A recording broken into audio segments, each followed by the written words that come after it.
बिस्मिल्लाहिर्रहमानिर्रहीम। अस्सलाम वालेकुम नाज़रीन, आप यूट्यूब चैनल देख रहे हैं। मैं इमरान खान हूँ। 3 खबरें हैं और वो तीनों एक दूसरे के साथ जुड़ी हुई हैं और तीनों बड़ी अहम खबरें हैं। लेकिन पहली खबर में जो स्टेटमेंट है इमरान खान साहब का, वहाँ से हमें शुरू करना पड़ेगा। प्राइम मिनिस्टर ऑफ पाकिस्तान ने आज लाहौर में बात करते हुए ये कहा कि हमारा इंसाफ का निज़ाम ताकतवर को नहीं पकड़ सकता। ये उन्होंने साफ कहा कि जो हमारा इस वक्त पाकिस्तान में इंसाफ का निज़ाम है वो ताकतवर को नहीं पकड़ सकता। एक छोटी सी एलीट क्लास है पाकिस्तान में और उसने अपने कब्ज़े में पूरे मुल्क को लिया हुआ है। हमारा इंसाफ का निज़ाम ताकतवर को नहीं पकड़ सकता। उन्होंने कहा कि पाकिस्तान को एक छोटी सी एलीट क्लास ने अपने कब्ज़े में लिया हुआ है। जेल में सिर्फ गरीब लोग जाते हैं जिनके पास वकील करने के लिए पैसे नहीं होते, जबकि हमारा इंसाफ का निज़ाम ताकतवर डाकू को नहीं पकड़ सकता। ताकतवर करप्शन का हिसाब किताब देने को तैयार नहीं है और ये जो पीडीएम यूनियन टाइप की जो चीज़ें बनती हैं ये एनआरओ मांगने में लगी हुई हैं। हमने ताकतवर को कानून के नीचे लाना है, ये वो चाहते हैं। लेकिन उन्होंने हाथ खड़े कर दिए और साफ कहा कि जो मौजूदा पाकिस्तान में इंसाफ का निज़ाम है वो ताकतवर को नहीं पकड़ सकता। लोग अपनों को बचाने के लिए मैदान में आ जाते हैं। हाल ही में बहुत ज़्यादा लोग सोशल मीडिया पर शोर मचा रहे हैं और लोग उस पर बहुत ज़्यादा बात कर रहे हैं कि एक जज साहब के मामले के अंदर एक ख़ास किस्म की इम्यूनिटी है जो उनकी वाइफ ने और फैमिली ने इंजॉय की है। तो क्या अब जो मुअज़्ज़ज़ जज साहिबान हैं उनके ख़ानदान सवालों के जवाब नहीं दिया करेंगे? ये एक बड़ी अहम चीज़ है। देखें, जज साहिबान का अपना एक मुकाम है, लेकिन क्या इस्लाम, इखलाकियात या दुनिया का कोई भी कानून किसी शख्स को कानून से बालातर कर देता है? कुछ भी हालात रहे हों, अगर किसी के पास कुछ बहुत ज़्यादा मौजूद है और वो उसको जस्टिफाई नहीं कर सकता तो उसको जवाब देना होगा। और अगर लोग जवाब देना बंद कर देंगे तो फिर बाकी लोग भी कहेंगे हम नहीं देते जवाब। तो फिर जवाब मांगेगा कौन और कैसे मांगेगा? तो प्राइम मिनिस्टर ऑफ पाकिस्तान जवाब मांगना चाहते हैं तो निज़ाम उनके सामने आ जाता है और निज़ाम की खराबियां उनके सामने आ जाती हैं। मिसाल के तौर पे मैं आपको एक खबर दे देता हूं, बड़ी मज़ेदार। ये जो पहला इजलास हुआ ना, इसका जब शुगर माफिया वालों का इजलास हुआ, वो भी इकट्ठे हो गए ना सारे। वैसे कोई पीपल्स पार्टी का है, कोई PMLN का है, कोई जो है वो PTI का है, कोई जो है वो हमारे जो है वो मुक्तदर हलकों के लोग हैं। मुक्तदर के बोले तो रिटायर फौजी है वो, इनके पास भी बहुत सारा शुगर माफिया के अंदर इनका भी कंट्रोल है और बहुत सारे लोग हैं, काफ लीग वाले भी हैं। जब ये सारे पहली दफ़ा इकट्ठे हुए ना, तो मेरी इंफॉर्मेशन के मुताबिक ये रमज़ान शुगर मिल के दफ्तर में इकट्ठे हुए जो मुस्लिम लीग नून वालों की हैं। और फिर जब इनकी दोबारा मीटिंग हुई तो फिर वो जहांगीर तरीन साहब वाली साइड पे मीटिंग हुई। यानी ये सारी पॉलिटिकल पार्टीज जो दस्तों गिरेबान रहती हैं, एक दूसरे से लड़ती रहती हैं, लेकिन जब इनकी शुगर मिलों का मामला आया तो ये सारे इकट्ठे हो गए और एक दूसरे के दफ्तरों में बैठ के इन्होंने मुश्तरका इजलास किए कि भाई इससे कैसे जान छुड़ाएं, इमरान खान से ये तो गले पड़ता है और ये तो हमारी मुनाफे के पीछे पड़ गया है। लिहाजा ये सारे इकट्ठे हो गए थे और इनकी जो 2 इजलास हुए वो दोनों खुफिया रिपोर्ट्स के मुताबिक इन्होंने एक दूसरे के दफातर में बैठ के किए, जो एक दूसरे की सियासी लिहाज से शक्ल नहीं देखना चाहते। तो जो मुस्लिम लीग नून का, पाकिस्तान तहरीक इंसाफ का, जमात इस्लामी का या पीपल्स पार्टी का या काफ लीग का कारकुन आपस में लड़ते हैं, वो ना लड़ें। आपके लीडर सारे इकट्ठे हैं, करप्शन के इस हमाम में सारे एक साथ नंगे हैं। अब इमरान खान साहब ने कहा कि एक छोटी सी एलीट क्लास, अब इस एलीट क्लास में खाली जो है वो पॉलिटिशियंस नहीं हैं, इसके अंदर बिजनेसमैन भी हैं, इसके अंदर रिटायर फौजी भी हैं। तो दोनों तरह के जगहों के ऊपर जो है वो लोग मौजूद हैं और वो मिलके करप्शन के इस हमाम में जो है वो सारे नंगे हो रहे हैं और नहा रहे हैं और मज़े कर रहे हैं। अब एक बड़ी खबर आई है जो एक्सप्रेस न्यूज़ से वाबस्ता तालिब फरीदी साहब एक बड़े शानदार जर्नलिस्ट हैं और इन्वेस्टिगेटिव जर्नलिज्म वो करते हैं। उन्होंने इस स्टोरी के ऊपर काम किया, कुछ काम मैंने किया क्योंकि उन्होंने शुरू की थी इसलिए मैंने उनका नाम लिया है। ये जो स्टोरी है वो सबसे पहले उन्होंने ब्रेक की है और अभी पाकिस्तान में ज़्यादा लोगों को पता नहीं है। मैंने आज इसको वेरीफाई किया है तो बहुत सारी चीज़ें सामने आई। खबर यह है कि एक बैनुल अक़वामी इदारा है जिसका नाम है organisation for economic cooperation and development. ये 60 साल से काम कर रहा है। इस इदारे के जो मेंबर ममालिक हैं उनकी तादाद 37 है। चाइना, इंडिया, पाकिस्तान इसके मेंबर नहीं हैं, लेकिन बड़े बड़े दुनिया के तगड़े मुल्क जो हैं, बड़े बड़े मुल्क, वो इसके मेंबर हैं और कुछ 40 से ज़्यादा मुल्कों के अंदर ये काम करते हैं बराह रास्त और बिलवास्ता तौर पे दुनिया में 100 से ज़्यादा मुल्कों के अंदर इनका नेटवर्क है और ये बड़े शानदार तरीके से अपनी खिदमात पेश करते हैं। 2018 की जुलाई में पाकिस्तान का इनके साथ एक मुआहदा हुआ था और उस मुआहदे के बाद इन्होंने पाकिस्तान को कुछ फैसिलिटीज़, कुछ सहूलतें फराहम करनी थी और कुछ मालूमात फराहम करनी थी और पाकिस्तान की मदद करनी थी। जो टैक्स चोर लोग हैं, जो पैसा लेकर भाग जाते हैं और जो टैक्स देते नहीं हैं, उनके खिलाफ एक मरबूत हिकमत अमली बनाने में और पॉलिसी बनाने में इन्होंने मदद करनी थी। इसमें इनका आगे एक डिपार्टमेंट है जिसका नाम है TIWB।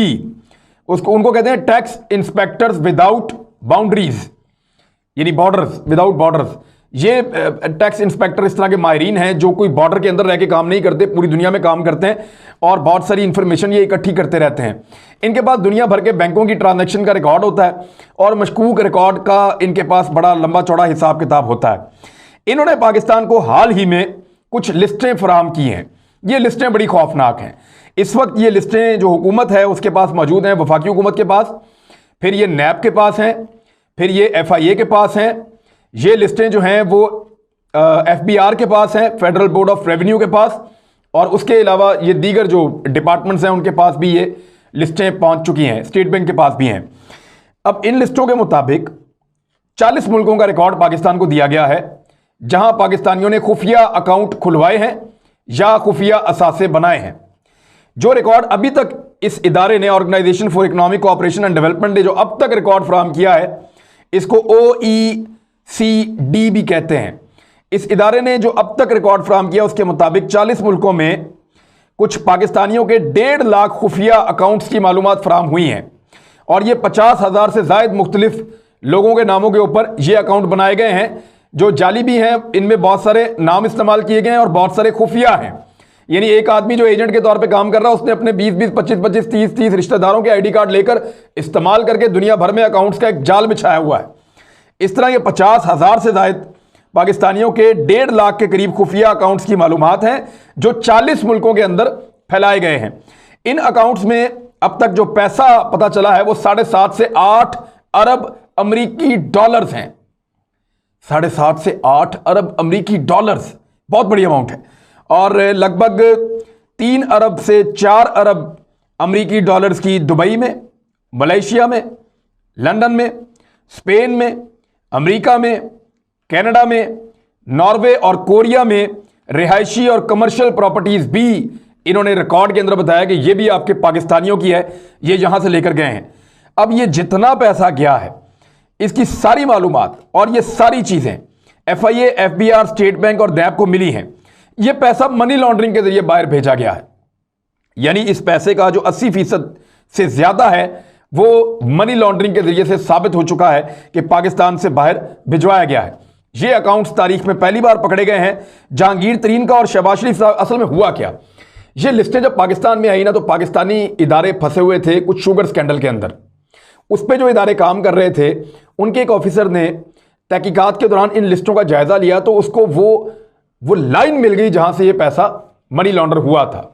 यानी शहबाज शरीफ का पैसा कैसे बाहर पहुंचा और जहांगीर तरीन का पैसा बाहर कैसे पहुंचा, जहांगीर तरीन और शहबाज शरीफ का पैसा बाहर कैसे पहुंचा, इसका रिकॉर्ड बाकायदा मिल गया था उस वक्त FIA को इन लिस्टों को देखने के बाद। और फिर जब ये सारा मामला शहबाज शरीफ के सामने रखा गया तो पहले वो मुकर गए, लेकिन जब उनको उनके अपने दस्तखत, उनके अपने अकाउंट्स, उनके बच्चों के दस्तखत, उनके अपने बच्चों के अकाउंट्स, उनकी वाइफ के दस्तखत, उनकी वाइफ के अकाउंट्स और ये पैसे की ट्रांजैक्शन, फेक अकाउंट्स के साथ उनका ताल्लुक और ये पैसा बाहर जाना और बाहर उन्होंने जो फ्लैट्स और प्रॉपर्टीज बनाई थी, जब उनको इनके साथ जोड़ा तो फिर वो जवाब नहीं दे पा रहे थे। तो शहबाज शरीफ साहब ने उस पर यह कहा कि मैं तो वज़ीर आला पंजाब था, सलमान शहबाज और उसकी टीम जो है वो ये सारे ट्रांजैक्शन के मामला देखती थी, आप उनसे जवाब मांगिए, मेरे से ना मांगिए। और फिर किसी भी पेपर पे साइन करने से इनकार कर दिया। जहांगीर तरीन ने भी यही किया। और अली तरीन को जब कहा गया कि आपने बरतानिया में प्रॉपर्टीज कैसे बनाई, कोई मनी ट्रेल तो दें उसकी, तो उनके पास मनी ट्रेल नहीं थी। तो FIA ने उनको ये मनी ट्रेल दी, जनाब ये पैसा आपका ऐसे गया है, तो वो भी मुकर गए। और वो लोग किसी चीज पे साइन करने के लिए तैयार नहीं है, लेकिन ये सारे सबूत मौजूद हैं। अगर कानून के मुताबिक चीजें चली तो ये लोग कभी नहीं बचेंगे। लेकिन मजे की बात यह कि इन लिस्टों में और भी बड़े नाम हैं। इन लिस्टों में सियासतदानों के नाम नहीं हैं, बिजनेसमैनों के नाम भी हैं और रिटायर फौजियों के जो नाम हैं उसकी वजह से बड़ा दबाव आपको पता पड़ जाता है। मेरे जो मुबैना तौर पे जो मेरा सोर्स है उसने ये कहा कि ये लिस्टें अपोजिशन के पास भी मौजूद हैं और अपोजिशन ब्लैकमेलिंग के लिए इन लिस्टों को इस्तेमाल कर रही है कि अगर हमारे खिलाफ कार्रवाई हुई तो हम ये पोल खोल देंगे कि किस किस का पैसा कैसे कैसे बाहर गया है। खाली हमारा पैसा बाहर नहीं गया, और बेशुमार इस मुल्क के अंदर जो है वो चहीते हैं जिनका पैसा पाकिस्तान से बाहर गया है। तो जिसका दिल किया, जैसे दिल किया, उन्होंने इस पाकिस्तान को जोंकों की तरह चूसा है, पाकिस्तान का खून चूसा है। अगर इस खबर को आप पूरा पढ़ें और इसकी तहकीकात में आप जाएं तो बड़े होशरुबा किस्म के इंकशाफात होते हैं। शहबाज शरीफ साहब को पूछा गया जी आपके फ्लैट कैसे बने लंदन में, मनी ट्रेल दें, वो दे ही नहीं पा रहे थे। इन लिस्टों में उनकी मनी ट्रेल निकली है। ये जो रिकॉर्ड फराम किया गया है OECD की जानिब से, इस रिकॉर्ड में वो मनी ट्रेल निकल आया है। अब शहबाज शरीफ को दिखाया जाता है तो वो क्या कर रहे हैं, वो फौरी तौर पे लाहौर हाई कोर्ट चले जाते हैं। शहबाज शरीफ साहब लाहौर हाई कोर्ट गए और जब शरीफ खानदान लाहौर हाई कोर्ट पहुंचे तो इंसाफ उनका मुकद्दर बन जाता है। वो इंसाफ वहां से उनको, क्योंकि अदालतें होती ही इंसाफ देने के लिए हैं और मुअज़्ज़िज़ जज साहिबान वहां पे बैठे इसलिए कि इंसाफ दें। तो शरीफ खानदान एक दफ़ा फिर शहबाज शरीफ की सूरत में इंसाफ लेने लाहौर हाई कोर्ट पहुंचा है और मुस्लिम लीग नून के सदर कौमी असम्बली में कायदे इख्तिलाफ शहबाज शरीफ साहब ने इलाज की गर्ज से बैरून मुल्क जाने के लिए अपना नाम ब्लैक लिस्ट से निकलवाने के लिए लाहौर हाई कोर्ट से रुजू कर लिया है। अदालत में दायर दरखास्त में शहबाज शरीफ साहब ने वफाकी हुकूमत, वजारत दाखिला और वफाकी तहकीकाती इदारे FIA को फरीक बनाया है। वो कह रहे हैं मेरा नाम ब्लैक लिस्ट में है, निकालो, मैं इलाज करवाने के लिए पाकिस्तान से बाहर जा रहा हूँ। तो शहबाज शरीफ साहब बाहर जाना चाहते हैं और इंशाल्लाह चले जाएंगे। मुझे बड़ी उम्मीद है अल्लाह के घर से इंशाल्लाह और लाहौर हाई कोर्ट से कि उनको इंसाफ मिलेगा और वो पाकिस्तान से बाहर चले जाएंगे। 80% से ज़्यादा रकम मैंने आपको बताया कि इन अकाउंट्स के अंदर जो लगभग बनती है 7.5 से 8 अरब अमरीकी डॉलर्स, जबकि 3 से 4 अमरीकी डॉलर्स की असासे हैं जो इन्होंने बनाए हैं, जिनमें ज़्यादातर लंदन में हैं। उनमें 80% से ज़्यादा रकम इन अकाउंट्स में मनी लॉन्ड्रिंग के जरिए जमा करवाई गई है। इमरान खान साहब ने अहकाम जारी किए हैं कि जल्द अज जल्द इन सारे मामलों को मंतकी अंजाम तक पहुंचाया जाए, क्योंकि कम से कम अगर इनको पकड़ेंगे, जहांगीर तरीन को और शहबाज शरीफ को, और इनके केसेस को खोलेंगे और इनसे मनी लॉन्ड्रिंग का पैसा बरामद करेंगे तो फिर बाकियों के ऊपर हाथ डालना आसान हो जाएगा। एक और बड़ी इंटरेस्टिंग चीज़ मैं आपको बताता हूं कि जरदारी साहब के लिए, शहबाज शरीफ साहब के लिए, तरीन साहब के लिए जब FIA से हमने सोर्सेज से बात की तो पता चला कि इन सब के लिए और इसहाक डार के लिए भी, ख्वाजा आसिफ के लिए भी, हुमायूं अख्तर के लिए भी, यानी जितने लोगों ने मनी लॉन्ड्रिंग की है पाकिस्तान में, उन सब के लिए कमोबेश एक ही तरह के ग्रुप और एक ही तरह के लोग इस्तेमाल होते रहे हैं। यानी वही लोग जो है वो खिदमात देते थे जरदारी साहब को, पैसा बाहर मनी लॉन्डर तरीका वारदात इसीलिए तो एक है कि वो एक ही तरह के लोग हैं, एक ही तरह का माफिया है जो इन सब सियासतदानों का पैसा पाकिस्तान से बाहर पहुंचा रहा था। और सिर्फ सियासतदानों का नहीं, और भी बहुत सारे पर्दानशीन है जिनका पैसा पाकिस्तान से बाहर जा रहा था। टैक्स एमनेस्टी स्कीम जो इसहाक डार साहब लेकर आए थे, उसमें किस किस ने कैसा कैसा दाव लगाया है, इसके ऊपर भी पूरी इंक्वायरी चल रही है। और अली तरीन ने उससे कितना बड़ा फायदा उठाया। जहांगीर तरीन तो ये कहते हैं कि मेरा बेटा उस वक्त सियासत में था ही नहीं जब उसने इसे फायदा उठाया, लेकिन जहांगीर तरीन साहब खुद तो सियासत में थे और ये पैसा तो जहांगीर तरीन साहब का है, अली तरीन को ये आसमानों से तो नहीं लेकर आए। लिहाजा ये जवाब तो उनको देना पड़ेगा इस सारी बात का। तो प्राइम मिनिस्टर ऑफ पाकिस्तान ये क्यों कह रहे हैं, गौर कीजिए। उनके सामने, क्योंकि वो प्राइम मिनिस्टर है, उनके सामने ये सारा का सारा निज़ाम नंगा होकर आ गया है। वो जिस जिस पर एतबार करते थे वही करप्ट निकला। वो जिस जिस इदारे पे एतबार करते थे उस इदारे में बैठे हुए लोग जो है वो काली भेड़ें निकली हैं। पाकिस्तान का कोई इदारा, कोई महकमा, कोई इंस्टीट्यूशन ऐसा नहीं है जिस पे पूरा एतबार किया जा सके कि यहां बैठे हुए सारे लोग ईमानदारी के साथ काम कर रहे होंगे। हर इदारे के अंदर काली भेड़ें बैठी हैं।